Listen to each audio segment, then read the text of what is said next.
So sit down sometime by yourself when you want to do something, when you want to say something, for any act of importance that you make, and try to find out the level from which it comes.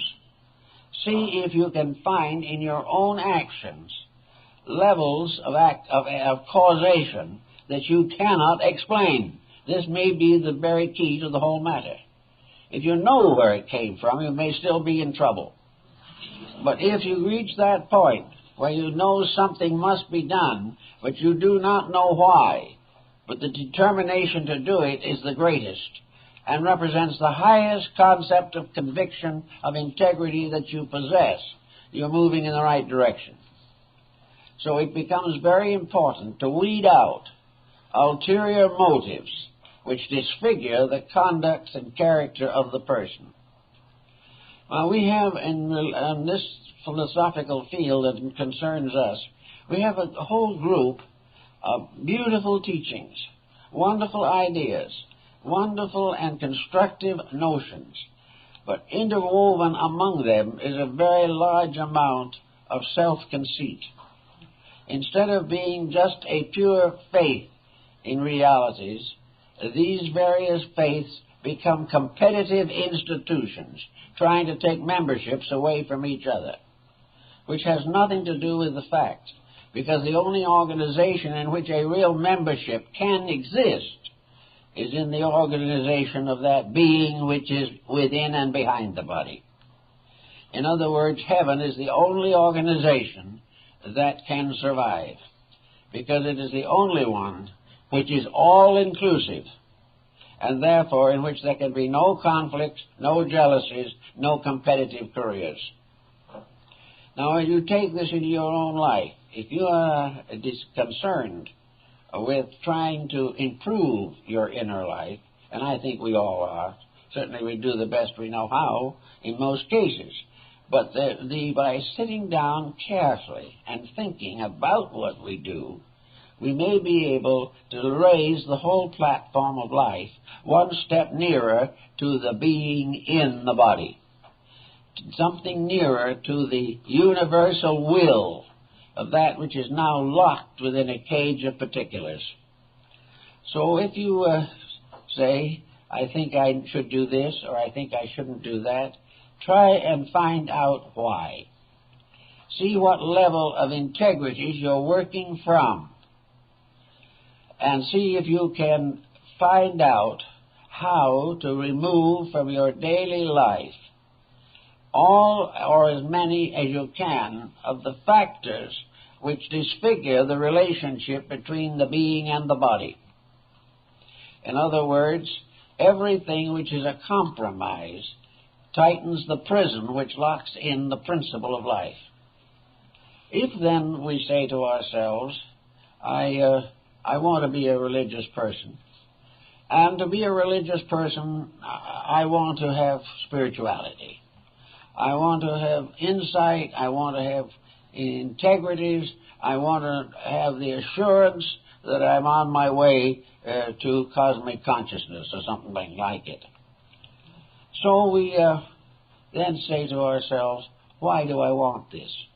Why do I want to know more than I know now?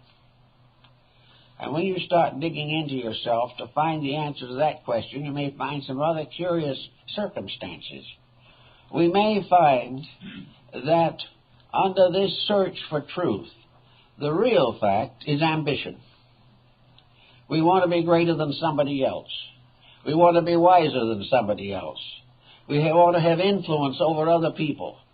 We want to gradually expand our knowledge and understanding in the sense that we are going to become members of the higher board of directors and are going to contribute to telling everything else what to do. This type of attitude is there. We see it frequently. We find that the individual trying to grow puts a barrier in the path of his own growth. He puts the barrier of why he wants to grow. He wants to outdistance something, or he wants to avoid something. I know a number of people who have turned to religion, for example, because they were lonely. Well, something can be said. Maybe it was moved them in that direction. But the life they are seeking, the light they are seeking, is something much higher than the fact that they are isolated or semi-isolated in this world. Everything must move to the fulfillment of that which is the infinite reality. And this infinite reality has no pets, it has no favorites, it has no intention of picking out an ordinary mortal and deifying them for some reason. Everything depends on the motives. If, however, you can go inside of yourself and you can say to yourself honestly and without restriction and without reservation, I want to know more only for one reason, that I can serve others, that I can be more useful.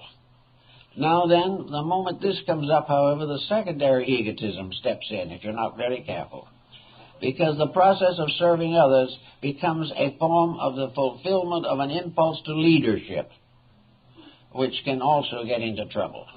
We have to try to understand in ourselves why we want to be good. Is it to be comfortable? Is it to be forceful? Is it to improve our material circumstances alone? Or is it because we sincerely want to give full expression to something higher than we've ever known before? Incidentally, if the motives are right, and if our dedication is correct, among the byproducts of it will be many of the things that we think we need. We will find that happiness is a byproduct. You cannot make yourself happy. Happiness is the result of so living that the inner life is at peace. This, consequently, is a byproduct, but it has to be earned. The Arabian Nights entertainment has the line in it, happiness must be earned. And this is very, very true. And to earn it, we must deserve it. And to deserve it, we must have kept the rules by means of which the integrities of life are protected. Otherwise, we cannot be happy. So it comes to many different attitudes.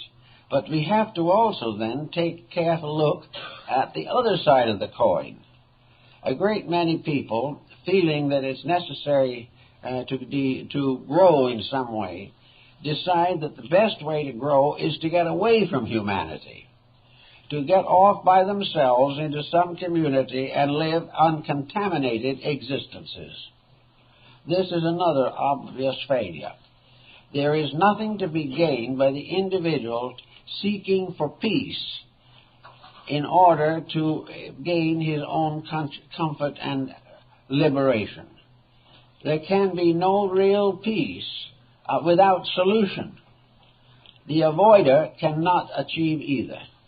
It is only the person who works with the problems, stays out there and fights with it, who can bring about within his own nature a strength great enough to be of useful value to the divine plan of things.